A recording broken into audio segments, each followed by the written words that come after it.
And welcome everybody to Overtime here on YouTube. I am in YouTube land, I hope. Kyle, I think you made it as well. Yeah, I'm over here.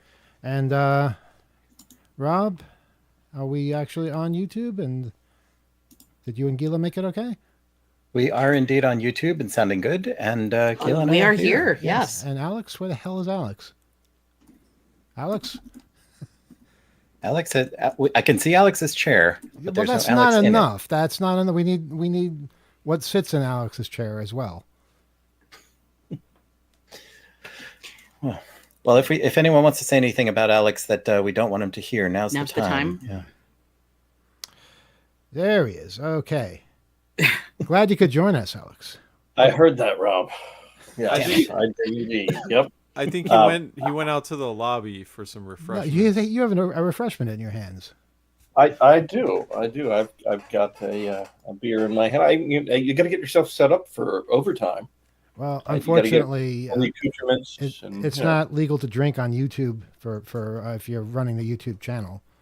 All those impressionable minds. Yeah, but on you could social at media. least open the can in front of the microphone. You want me to do that? That'd be Let's do refreshing. that. Let's Oh yeah, look at that. there's no better sound than the. What am I talking about? There's so many better sounds, but it's good. It's good. That's true. I agree. Yeah. Well, good to be here. Drinking beer out of a can. Okay, yeah, we are here, and I want you to hear this.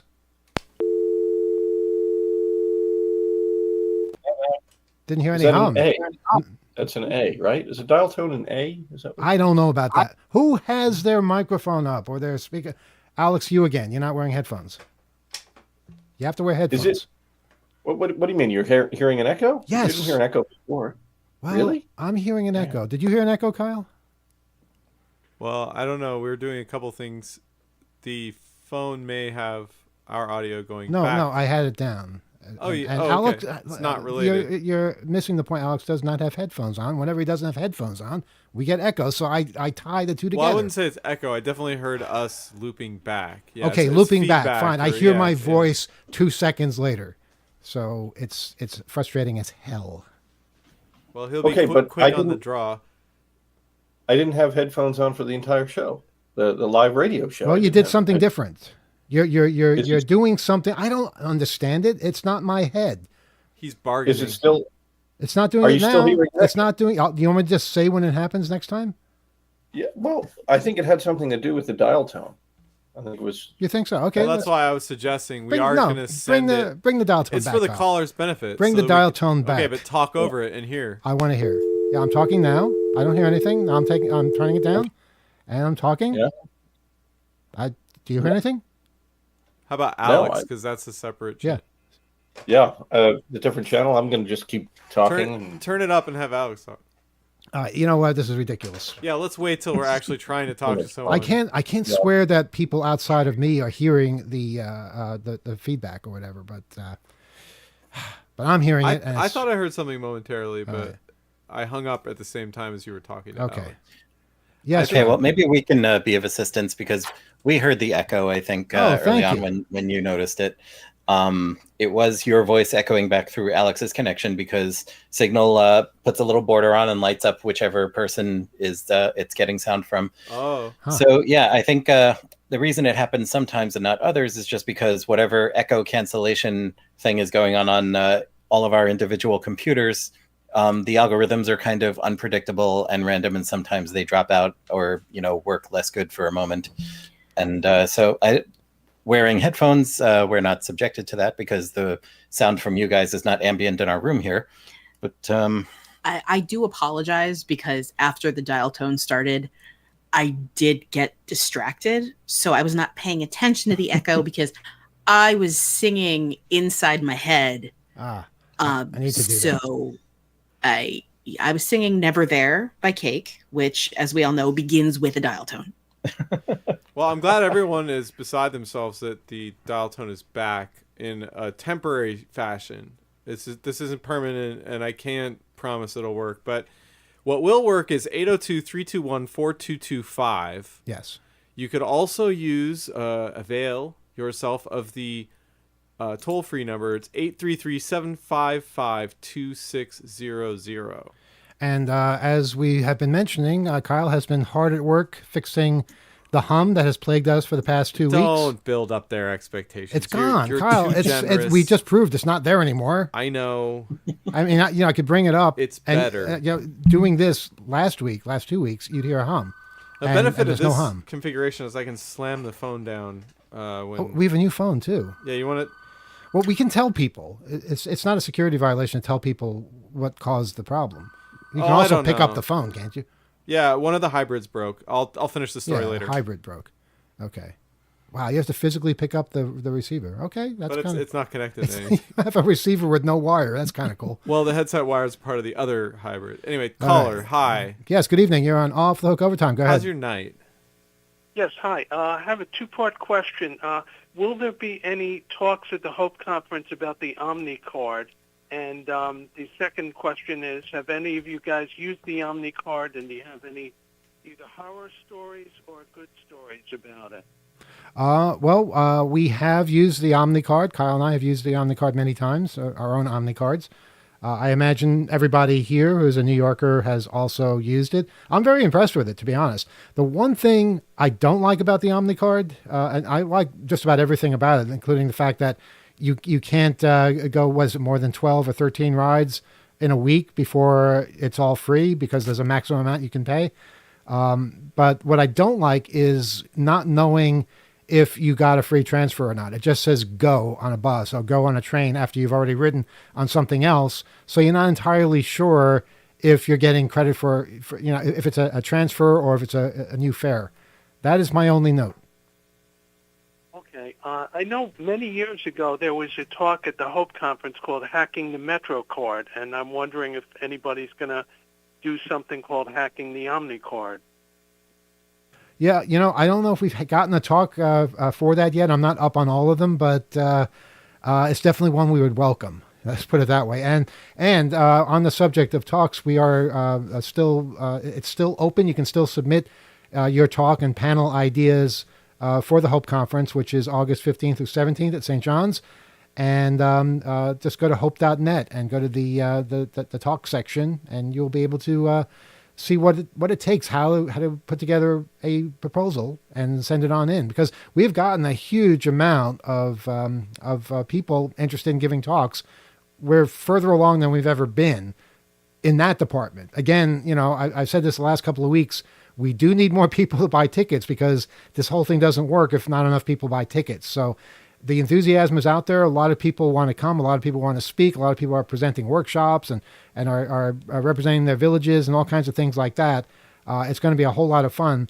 But for it to be as good as it can be, we need ticket buying public to show up. And I know, travel is a hassle.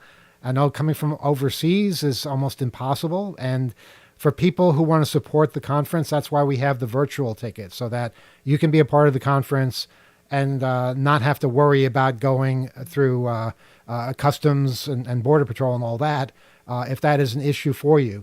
And you can also be a part of the talks and talk to other attendees and things like that. But super important, because we want to be able to do this every year now. And this is the test. If we're able to succeed this year, then it's pretty much a given that it will happen every year, but it has to succeed this year. And right now, kind of iffy as to whether that's going to happen. Got one last thing about the Omni card. Do you guys have it linked to the smartphone, or do you just use it independent of the smartphone? I actually really enjoy the physical cards, and we went during the early introduction of them, and there were specific vending machines that had them at a discount. So I also have one for other cities with accounts and stuff like that. And sometimes it gets a little weird about a recurring payment card. That's one of my only critiques. But I do like some of the features, like I can double tap if I have a guest with me very easily. Like I don't have to think about that as much. But it's up to your personal preference. I don't want to have to always have my phone out. And I also like being able to put it inside different pockets, so you can just swipe your pocket onto the reader when you're going. You don't even have to take it out of your pocket. You have to be like careful you would though, a because phone or every something. credit card could also do the same thing. You're not bashing your phone against the thing. So, right. But you yeah, know, it can read off your phone. It can read off your credit cards and things like that. I don't recommend anybody use their credit card directly unless it's an emergency, or their phone if you value your privacy, because that is tied directly to who you are. Whereas you can buy an Omni card and you don't even have to use. You can buy it with cash if you want to, and then it's not tied to who you are, and you just have that standalone card that you use every time you get on a bus or train. I just want to add, you could this also allows you to selectively block it. I think you were kind of implying that if you are putting your phone in some kind of Faraday container or a selection of your cards, whatever is radio activated, you can mix and match how you want to have those exposed or not with greater ease, I think. Yeah. Have you heard any announcement from the MTA as to when they're going to eliminate the MetroCard entirely? Because I'm still using the MetroCard. Yeah, they were supposed to do it by now. I think towards the end of the year, I think is what they're shooting for now. If not, then around that period at some point.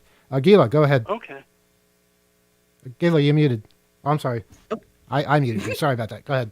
Oh, that's fine. I was going to say, I've actually stopped using my OmniCard.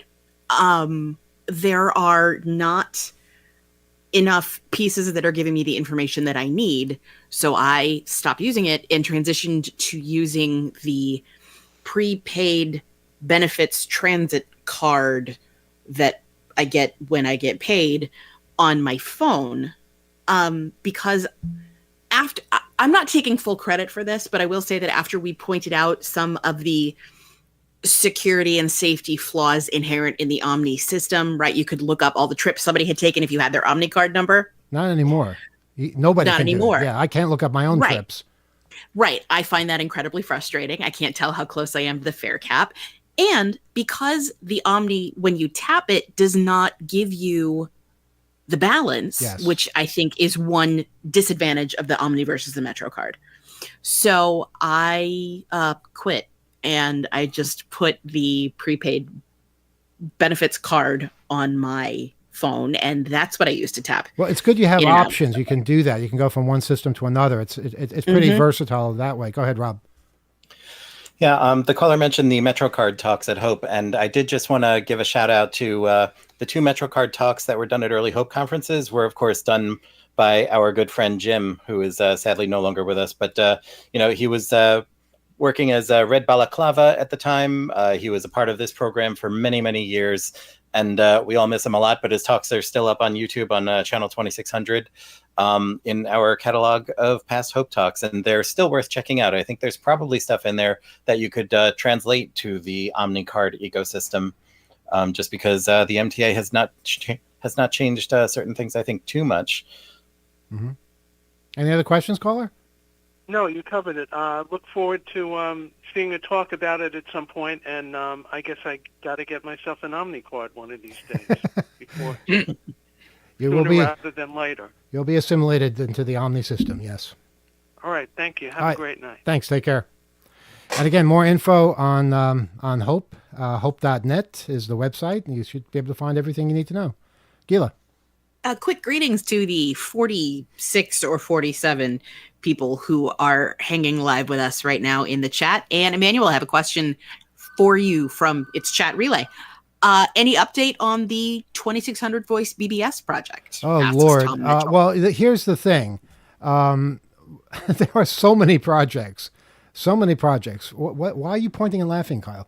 I'm pointing and laughing because you're behind on that. I'm behind on and you've been everything. talking about it. You've reminded yourself like several times recently, like we got to get that up. We got to do that. You know, if I didn't have to worry about this conference so much and didn't have to also juggle a magazine and radio and all the other things, then I could do this. I like doing things like that. I really do. It's a joy to organize all these voices from the past and But memories and things like that. Your concern is to do it the right way. I wanna do and it the have right way, yeah. Curated. We want to respect the innocent and Oh, there's no innocent. and Don't fool yourself. ridicule Nobody the was guilty innocent. and it was, all that. It was the 1990. It was a rough time. But we have it all, and we just have to organize it. As you can see from our site, we're not big on design, but we are big on archiving and organization and just capturing everything. So you can be assured when we are given a spare moment we can do things, we will certainly have that done, and haven't forgotten about it.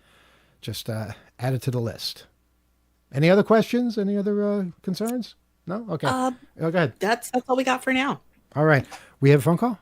Yes. All right. Here is our phone call. Yes. Good evening. You're on Off the Hook Overtime. Go ahead. Yes, Emmanuel. Rebel, you're coming through loud and clear. Kyle, what did you do wrong? You fixed the hum. It's gone, and I hear Rebel, and I get nothing else.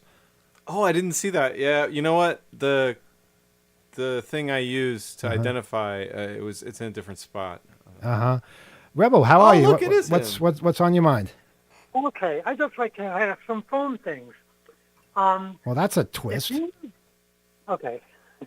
In the old days, and maybe even today, if you have call forwarding, and I guess this would be a question for the old times of electronic and digital switches. If you have call forwarding, you forward your calls to another number, like you forward this number, 802-321-HACK or whatever, to the 2600 or the radio station, whatever. Can you still make outgoing phone calls? It depends on how you have it set up. If you have access to that actual line, or if it forwards to a different line, then you can make phone calls either on the line that matches that number or on whatever line it forwards to. It's different for every setup. Like, if you have a home phone and your number was 751-2600, add your home phone, regular home phone, and you have call forwarding, you forward your number to whatever, the radio station, whatever. And if I called your 751-2600, it would go to the radio station. But can you still be at your home and make phone calls? Yes, the phone line will still work even if it's forwarding. In fact, it'll continue to forward while you're on the phone. That's how call forwarding works. Oh, so you'll be able to make phone calls while you're forward. Yeah, the forwarding will work. The forwarding is done inside the central office. You program it from your instrument, from your phone, but you can use it. You can use your phone, and the call forwarding will continue to work. And people will call you, and then it'll be forwarded to wherever you sent it. Exactly. Okay. Now, when I was at some residential, I was visiting some family members, and they have Verizon local phone company.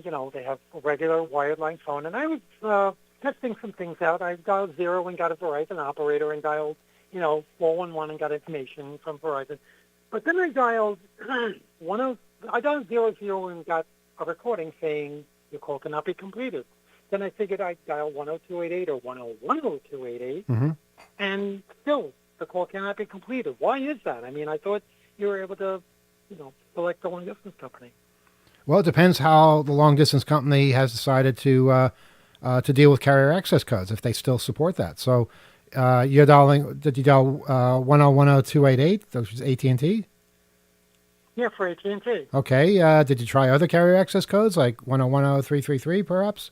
No, I did not try that, and nor did I try maybe 611 to see if that goes through. I mean, I honestly don't know anybody who uses carrier access codes to make long distance calls.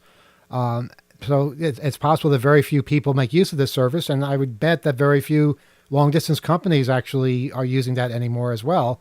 But you can certainly scan around and see, the dialing sequence still will work. And you could also dial, which I forgot to do, 800, was it 700, 555-4141? 1-700? 0700-555-4141, I believe, would tell you your long distance company, if I remember correctly. Now, I called AT&T and that said that, let's say I wanted to have a business and I wanted a toll-free number. You have to pay for toll-free. Like if you have a toll-free number, the person has to pay a monthly fee plus like 5 cents or 10 cents per minute when somebody calls their 800 number. Uh-huh. Yeah, and more if they call from a payphone, if they can find one. Right. And so this 800 number, the toll-free number that you have for this radio, well, that we have no connection with. That's a listener donation. Oh, so they're paying for it just But It depends what kind of service they have. Maybe they run a phone company, or maybe they have a good deal where they get a certain number of minutes, or maybe it's completely unlimited, or who knows? Could be their kid's paper route. Yeah, you don't know. We should have a fundraiser for this radio for like overtime. Like raise money and. We don't need money for overtime. What do we need money for? We're I don't know. But we're fine. The overtime is the one thing that basically sustains itself because there's no real expense. We'll definitely ask though when we come down to that part of the barrel. But as we said last week, we don't really want to conform to those conventions. Have ads interrupting things and have you do challenges for us. It's not part of the ambiance, but definitely talking about phone systems. And you ask great questions on these types of issues that I think a lot of people can identify with when they're staring the telephone man or woman in the face, looking into their eyes. What in God's name are you going on about?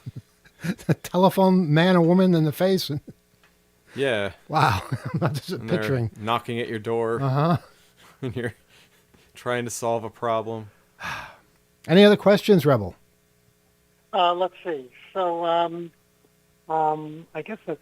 Hang on. I think Gila has a question for you. Go ahead. I do. So, Rebel, I hear I'm at a graduation and I'm not here tonight. What the fuck? Wait, what? Rebel hopped in the chat and said Gila has gone to a graduation and she will not be with us this evening. Wait, but then who are you? Yeah, who are you? Crazily enough, I'm not 100% sure now. Wow, Rebel, what do you know about this? Wait, I couldn't hear Gila. Why not? Because I'm not here. Well, oh, okay. Now it makes sense. Oh, you're supposed to be at some graduation. What? Right. What are you? What? Why aren't you at the graduation, Gila? You're letting people down. I know. It's terrible. I do wonder whose graduation I'm by the way. Poor little Brittany is waiting for not you. attending right now. Rebel, what do you know that I don't? Yeah, where do you get your information, Rebel? Online. Oh, that should answer everybody's question.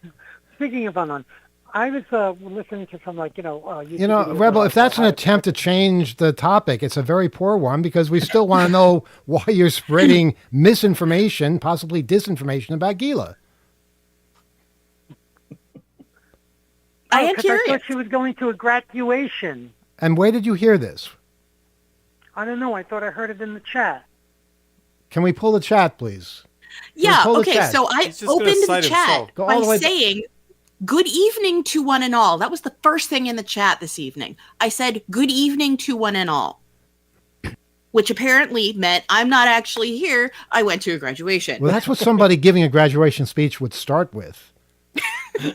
So maybe that's what confused him. I could see that as an explanation. Good evening. Hey, yeah, totally. That's a good opening. Rebel, we tire of this. One more question, then we have to move on. Okay.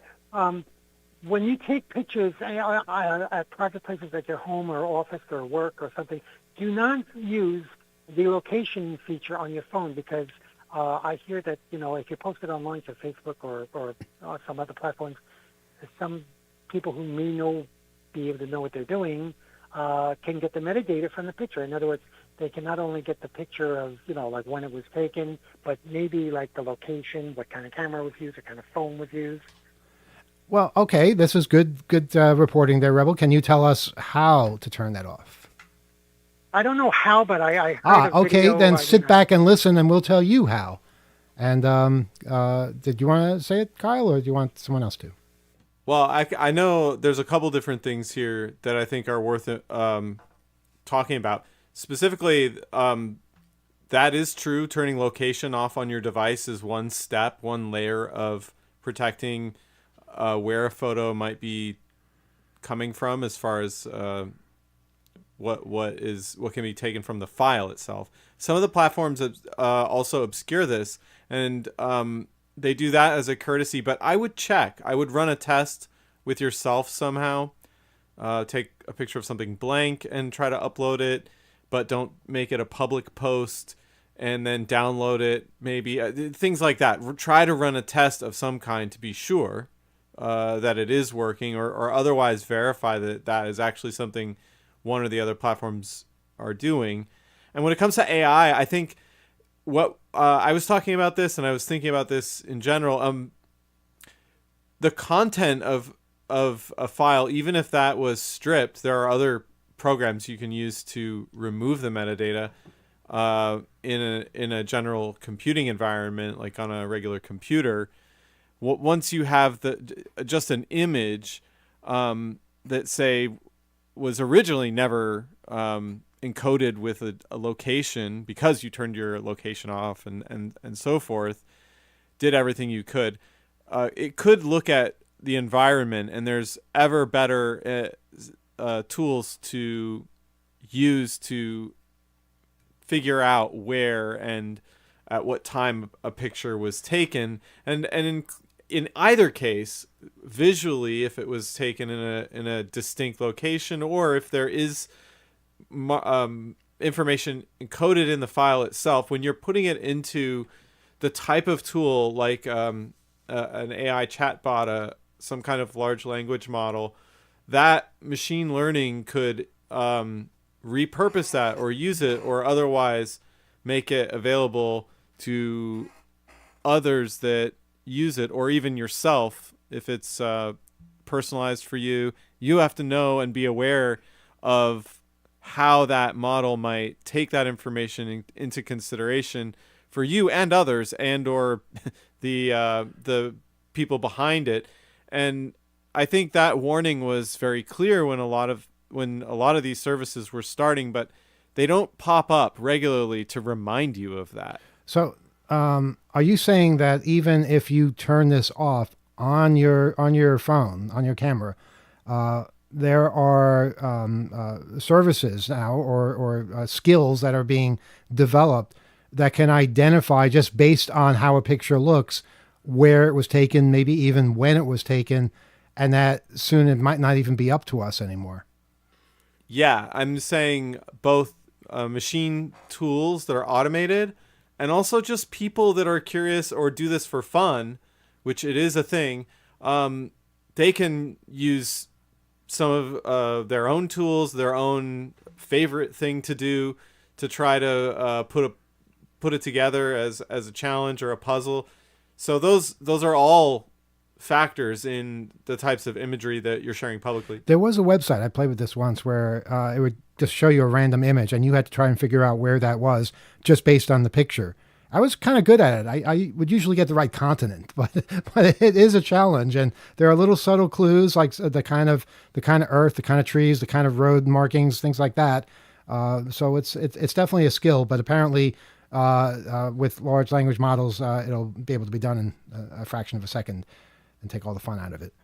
Well, absolutely. And just be very deliberate about your understanding of where and how you're sharing information, and with what, and how it. Well, it might not be up to you anymore, though. It is very. I mean, these warnings are becoming harder and harder to be the sort of front lines, or the last bulwark, or however you want to describe it. It is getting harder and harder because there's so much ability out there. Go ahead, Alex. Well, much like I was during the radio show, I'm first and foremost here. I'm just delighted to learn about some of your wholesome online activities, Emmanuel, as well. Sounds like you're really enjoying yourself there with these online games and things. And so, very, very, very glad you're. It's hardly a busy. game. It's a picture. Do you know where this is? Guess, yes or no. That's not much of a game. But to go back to the issue at hand, just one minor correction as to what Rebel had said here. What he's really talking about, this data that's associated with where you took a photo and the type of camera you're using, the latitude and longitude, that type of thing is called EXIF data, or exchangeable image file format data. That is information about how a picture is taken and where a picture is taken, that's stored with the picture itself. So it's stored with a JPEG or a GIF or a GIF, I guess, something like that. But if, let's say, Rebel posted a picture of himself somewhere with all of this EXIF data, and he uploaded it to Facebook. Facebook then processes that image and displays it to me. I'm not going to be able to download that image and extract the EXIF data and extract that information, because that information is stored within the original file itself, not the file that social media is then going to display to the rest of the world. So you'd be sharing that information with the social media platform, and whoever has the original of that particular file. But as Kyle said, there would be other ways to figure out where you were, even if you had this turned off.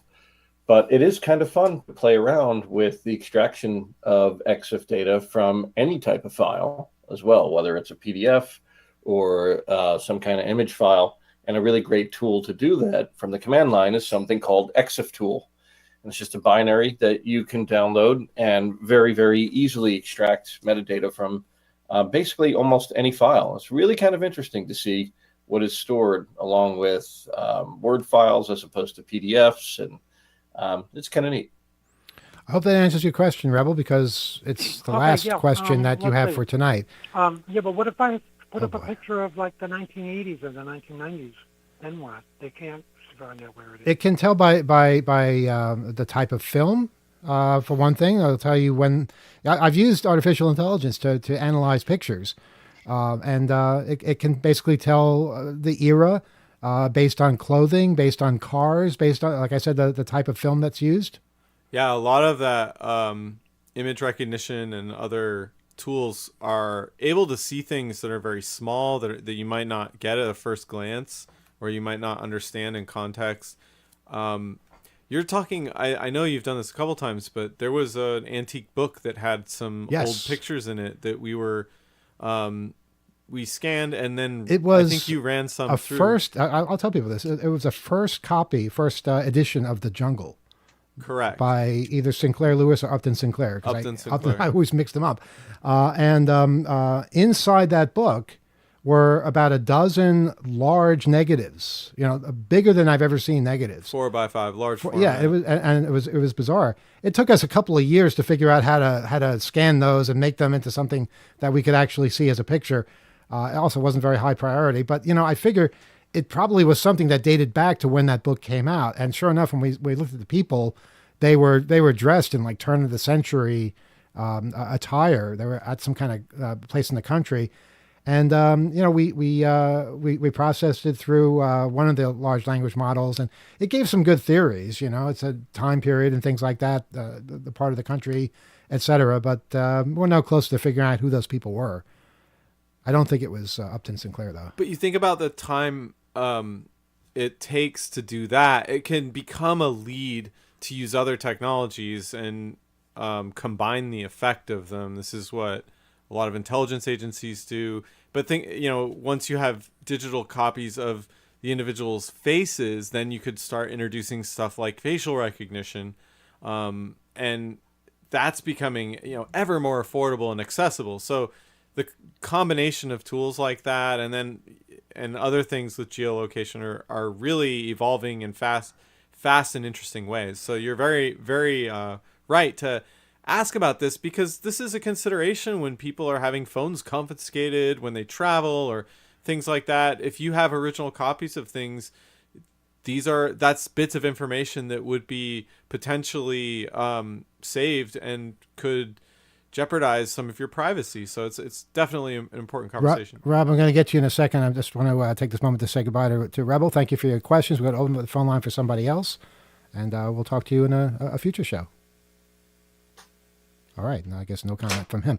I hope he's not miffed, but whatever. And also, folks, I should point out that we're doing a call-in show next week on WBAI, so there won't be an overtime next week. And also, if you called this show this week, please don't call next week to give someone else a chance. Maybe somebody doesn't even listen to overtime. That would be nice. Go ahead, Rob. Just a little extra info about EXIF data. Rebel asked, what about if you're using old photos from the 80s and whatnot?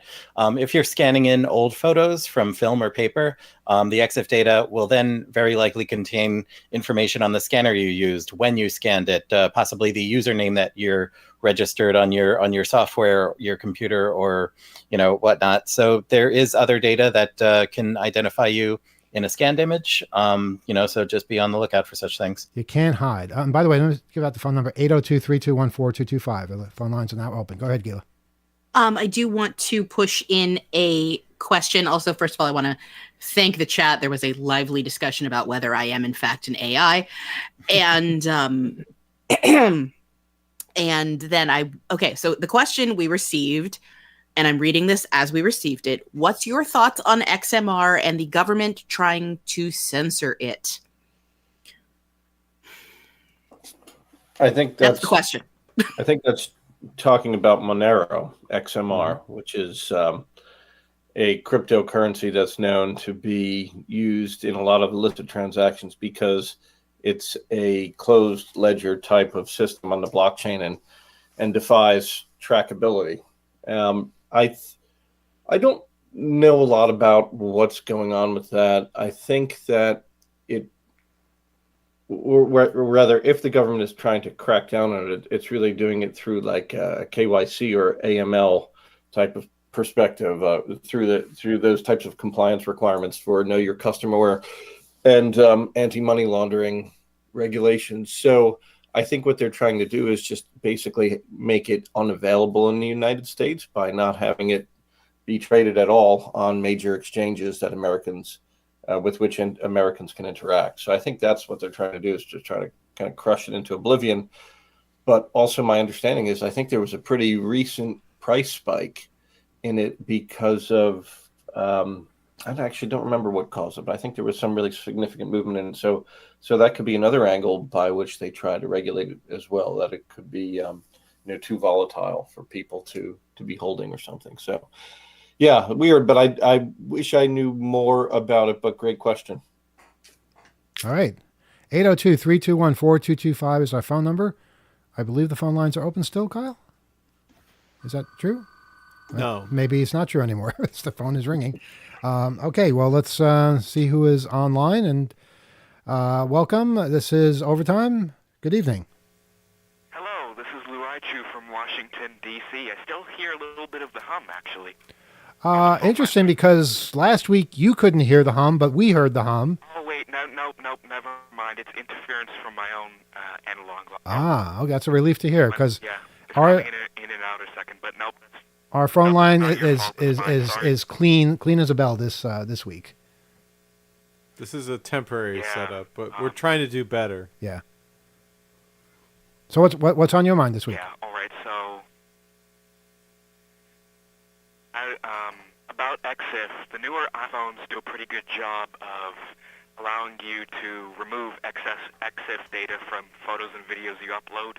Like there's a little button at the bottom of the screen that chooses what you can share, and that's pretty helpful because I mean not all platforms have a content delivery network that will process these images. Like if I put them, let's say I uploaded them to a file sharing service, and that would not remove the EXIF. It would keep it as is, and that would still have the location of the photo I took it for iPhone. That's usually enabled by default. Mm-hmm. Of course, the phone you took it, the specifications of the camera, etc. So yeah.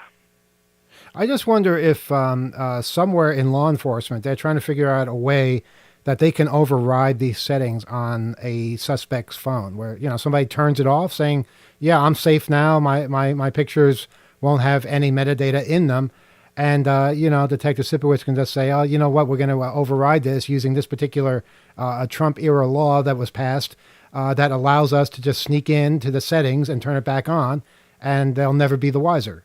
I'll bet somebody is trying to figure this out. I think. Bet you. Well, Go ahead. go ahead. One of you go ahead. No, you Kyle, go ahead. Kyle, you go ahead and go ahead. I think there are a variety of techniques where that is possible. In certain cases, I think with printers and stuff, there's been stories about steganographic techniques where you hide Yeah, the information. yellow dots. Yeah, exactly. That came out in one of the leaks from The Intercept, I think, that got somebody in trouble. I think Reality Winner, I think her case. Uh-huh. Something like that I remember could that be episode at, of Off the Hook.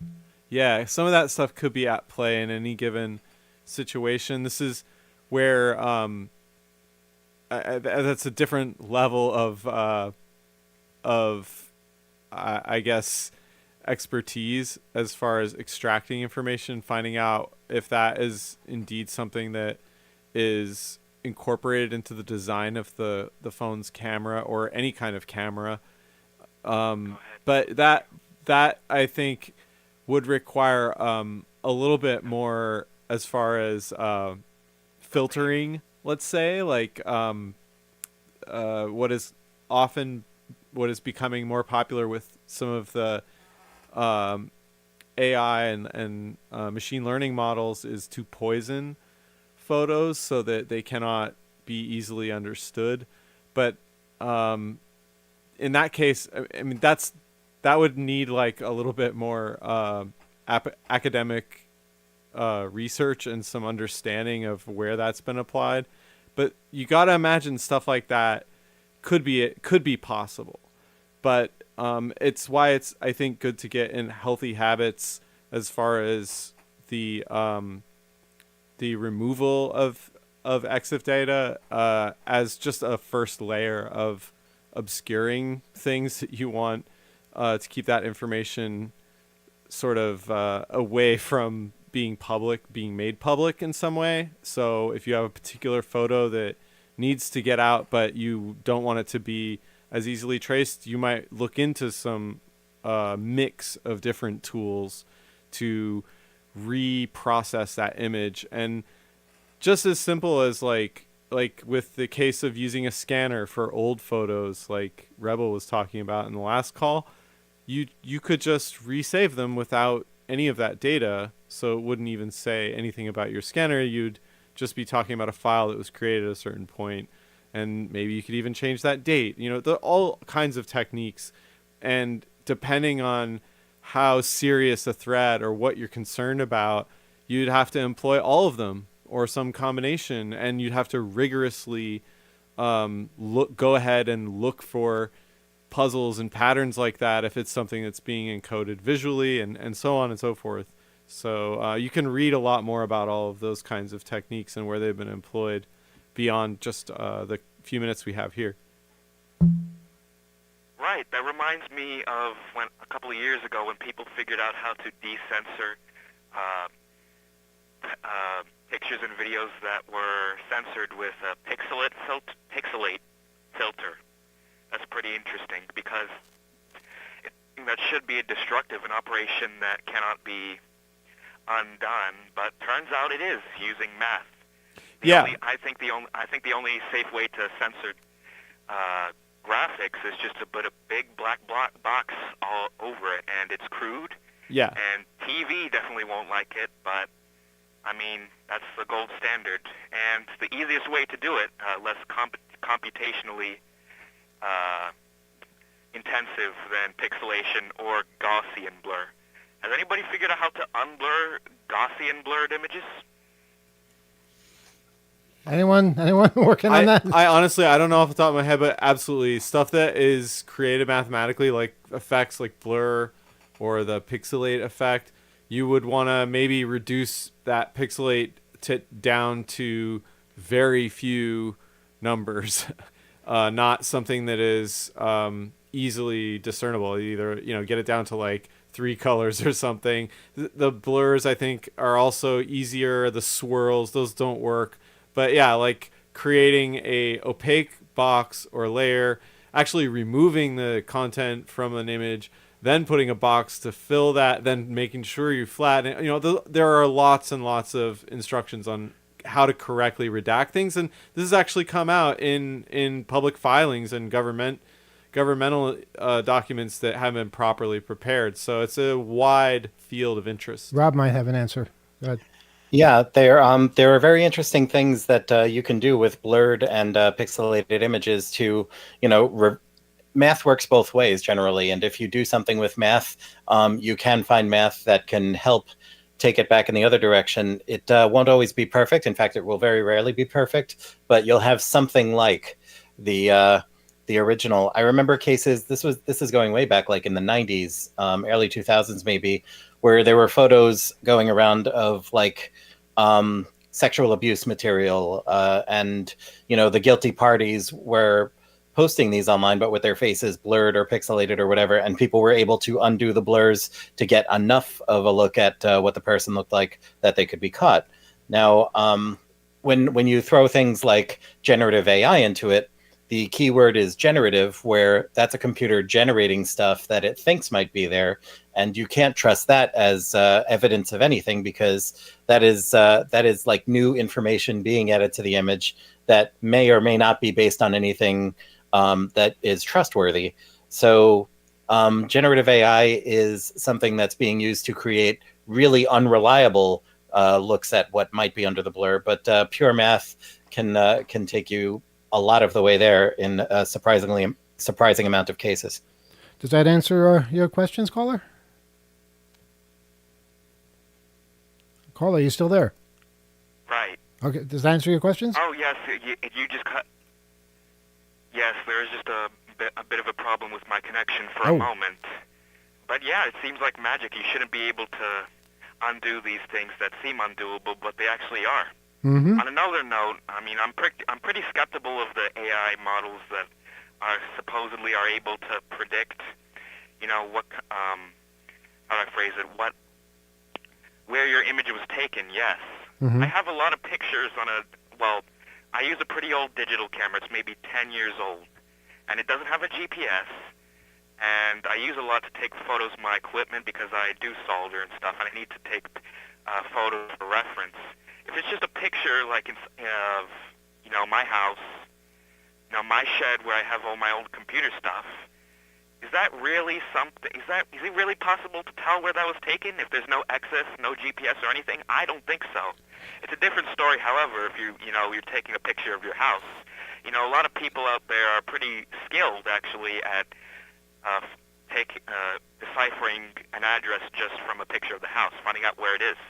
Yeah, a lot of real estate is done with like 3D and 360 degree and drone photography and 3D walkthroughs of the internal spaces. So however you acquired your house, if it's been on the market before, that inside may be well understood, and it may even be in like a CAD or BIM, 3D space in some engine somewhere.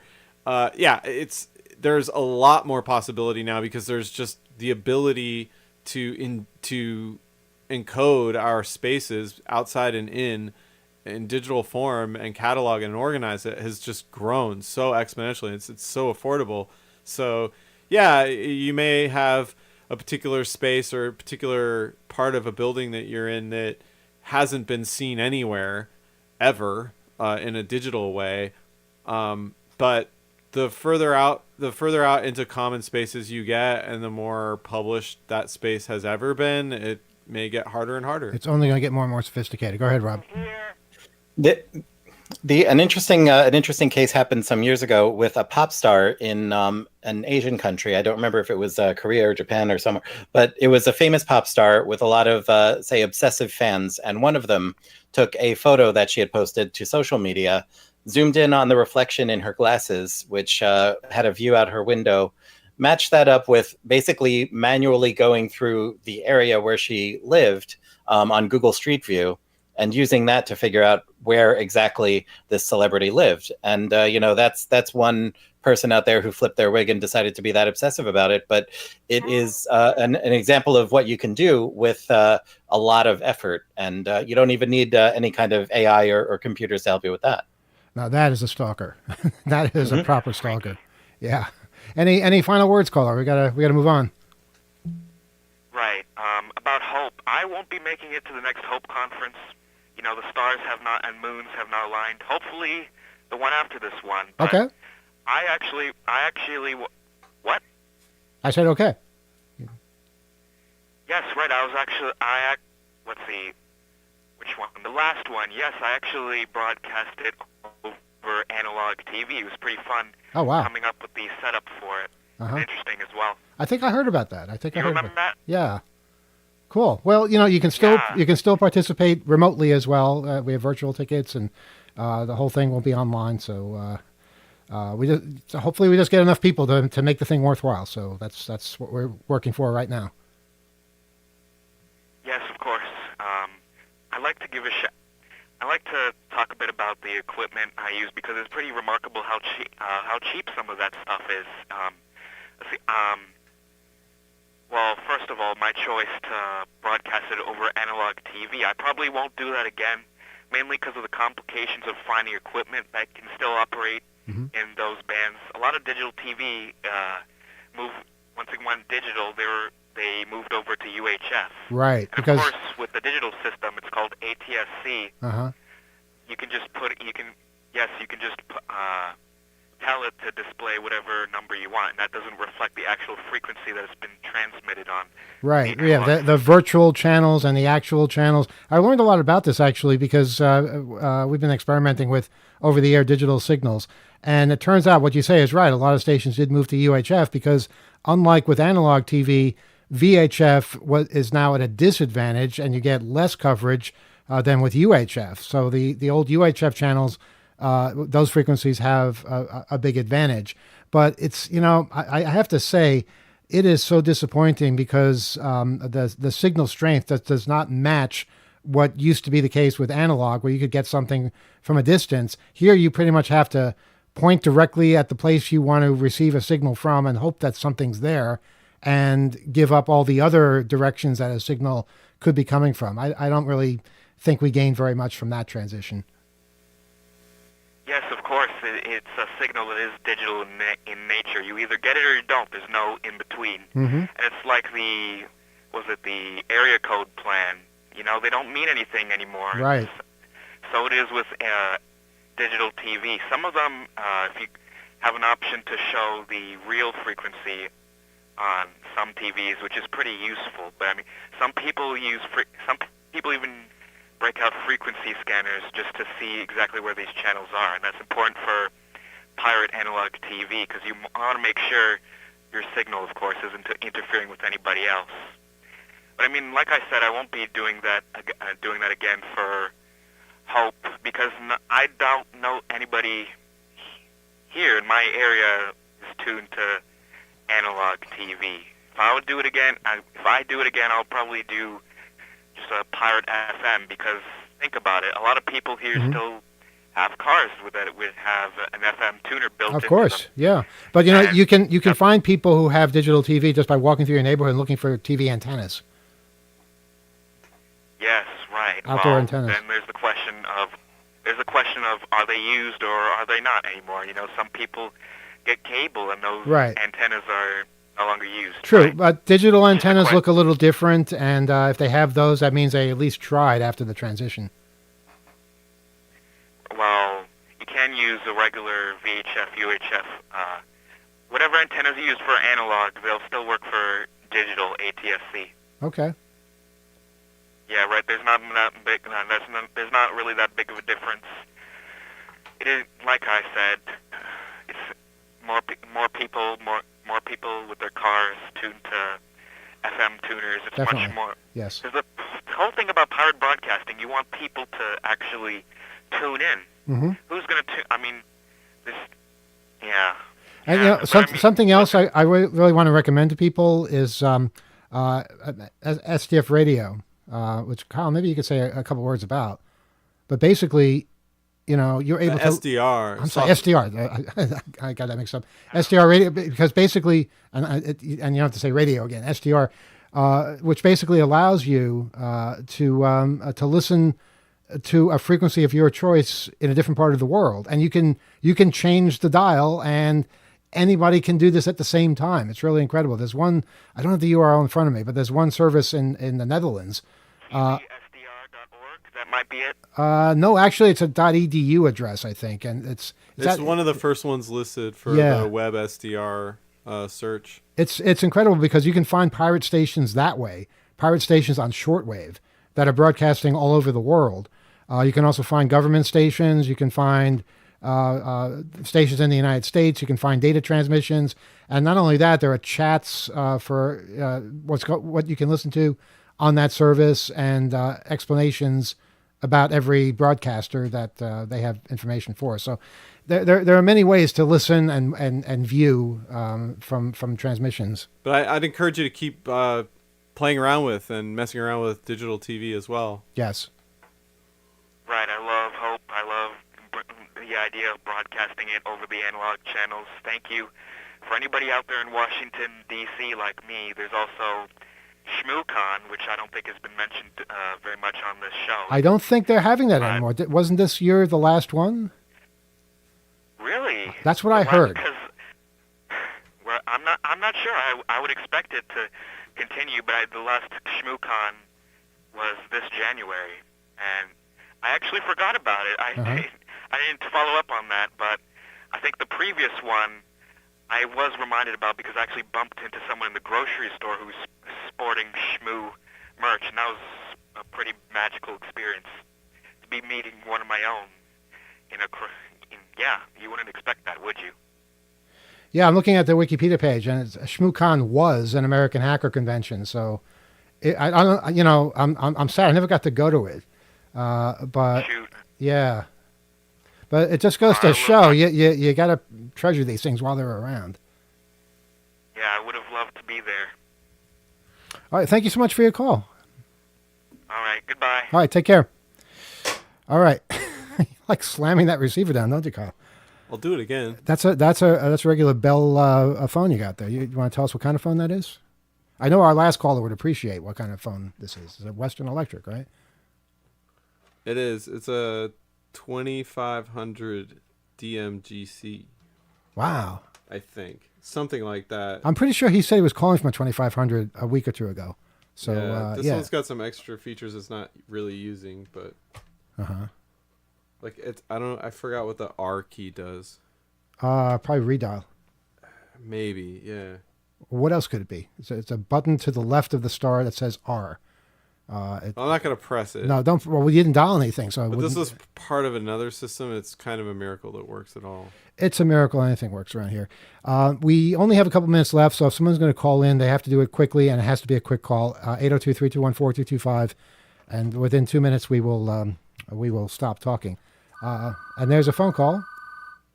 Let's take this one, and good evening. You're on Off the Hook Overtime. Go ahead. Speak up, please. Is anyone there? No, I guess they chickened out at the last second. All right, a minute and a half more. 802-321-4225. Did anyone in Signal Land have any comments? I did make it to ShmooCon once. I never successfully got a ShmooCon ticket, but I was given one once, and it was definitely an interesting experience. Total singular vibe to ShmooCon that isn't quite like any of the other conferences.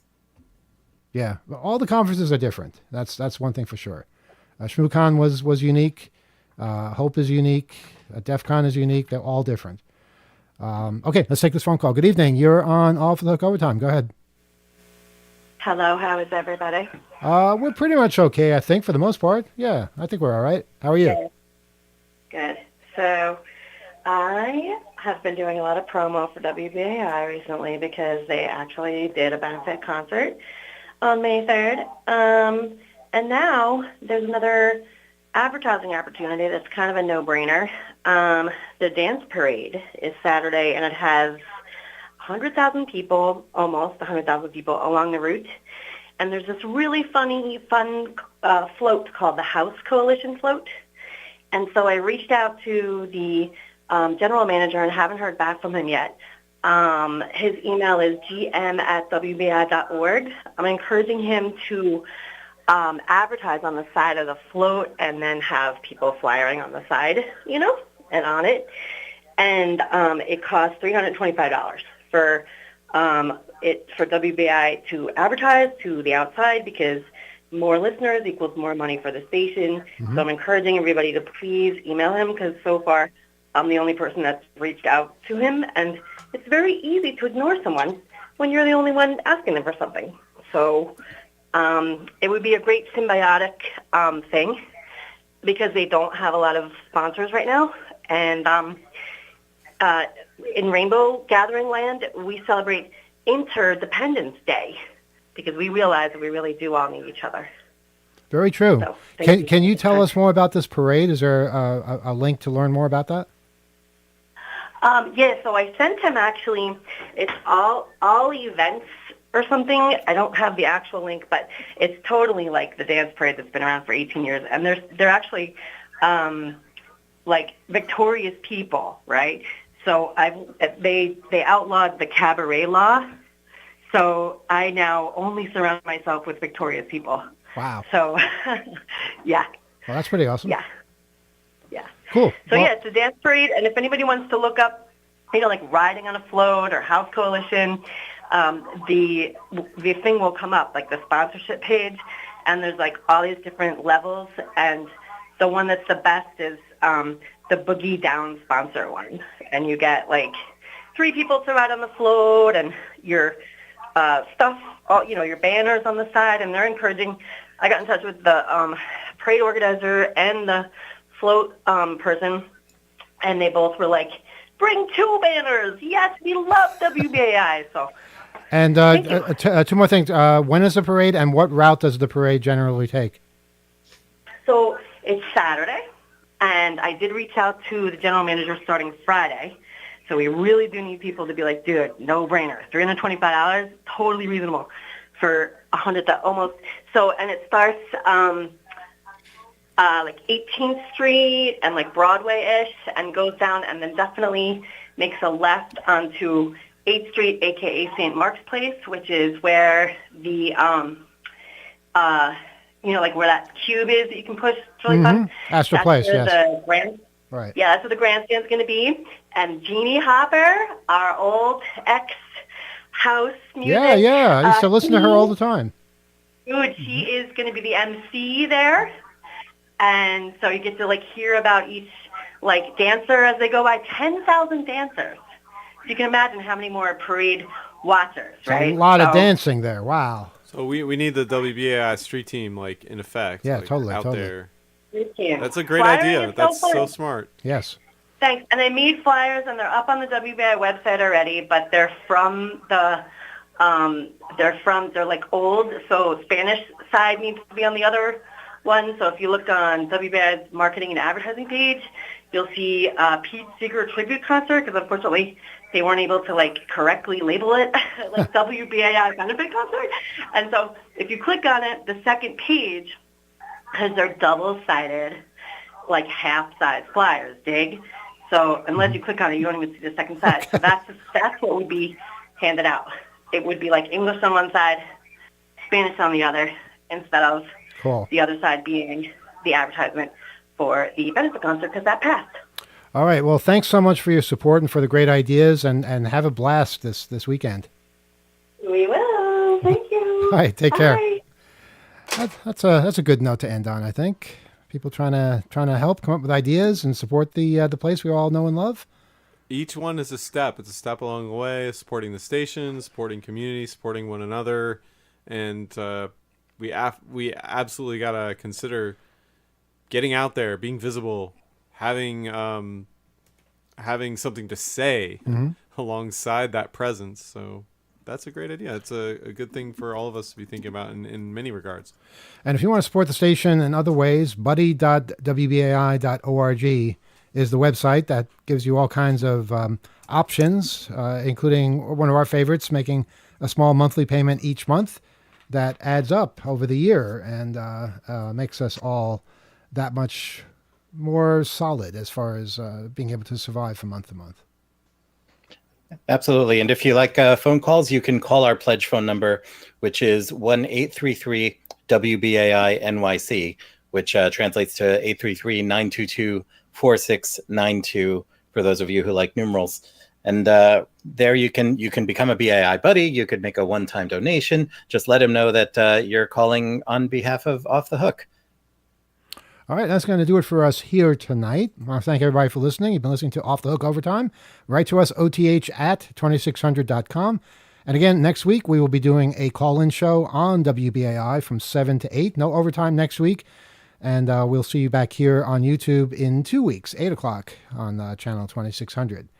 Until then, please spread the word of hope, hope.net. Get some more attendees coming. And if you have an idea for a talk or a panel, you still have time to put that together and email that in. All the information is up at hope.net. All right. Have a good night, everybody.